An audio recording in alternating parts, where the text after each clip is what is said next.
મુખ્યમંત્રી ભૂપેન્દ્ર પટેલની અધ્યક્ષતામાં યોજાઈ કેબિનેટની બેઠકમાં કોમનવેલ્થ ગેમ્સનું બેટન અને ફ્લેગ મુખ્યમંત્રીને કરાયું અર્પણ. વરસાદ અને પૂરગ્રસ્ત વિસ્તારોની સ્થિતિ તેમજ ચાંદીપુરા વાયરસ અંગે આરોગ્ય વિભાગની કામગીરીની બેઠકમાં થઈ ચર્ચા.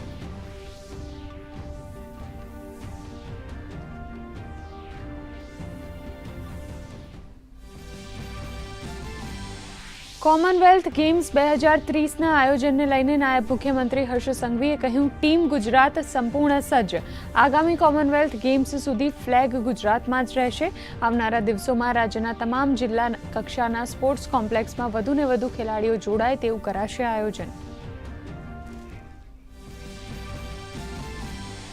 અમદાવાદની શાળાઓ રવિવારે પણ રહી શકે છે ચાલુ. અભ્યાસક્રમ પૂર્ણ કરવા ડીઈઓની સૂચના. ભારે વરસાદને પગલે શાળાઓમાં રજા જાહેર થતાં અભ્યાસક્રમ પર પડી હતી અસર. ડીઈઓના પરિપત્ર મુજબ શાળાઓ સ્વૈચ્છિક રીતે લઈ શકે છે નિર્ણય.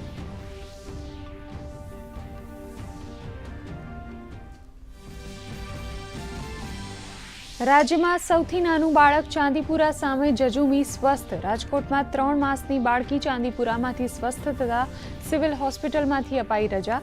હજુ શંકાસ્પદ લક્ષણ ધરાવતા 2 બાળકોના રિપોર્ટની જોવાઈ રહી છે રાહ.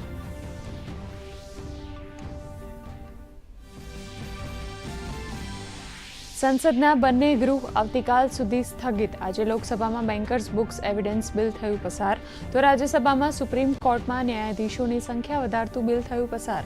બીજી તરફ વિપક્ષના હોબાળાને પગલે લોકસભા અધ્યક્ષે વિપક્ષના વલણ સામે દર્શાવી નારાજગી.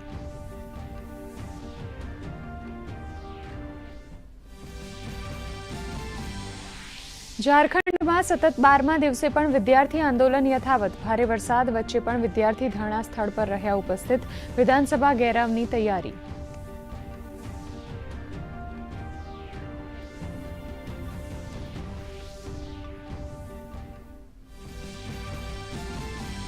આગામી 2 દિવસ પૂર્વોત્તર ભારત અને તેના સાથે જોડાયેલા રાજ્યોમાં ભારે વરસાદનું રેડ એલર્ટ. કેન્દ્રીય મંત્રી જેપી નડ્ડાએ આસામમાં પ્રભાવિત ક્ષેત્રના પીડિતો સાથે મુલાકાત કરી રાહત કાર્યોની કરી સમીક્ષા.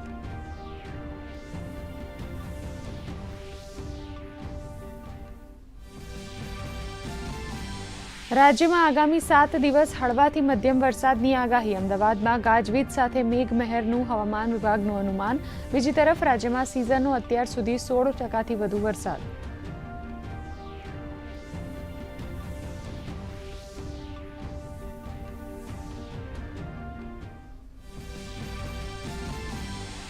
આરબીઆઈએ કરી મૌદ્રિક નીતિની ઘોષણા. રેપો રેટમાં કોઈ ફેરફાર ન કરતા સતત બીજી વાર રેપો રેટ 5.25% પર સ્થિર.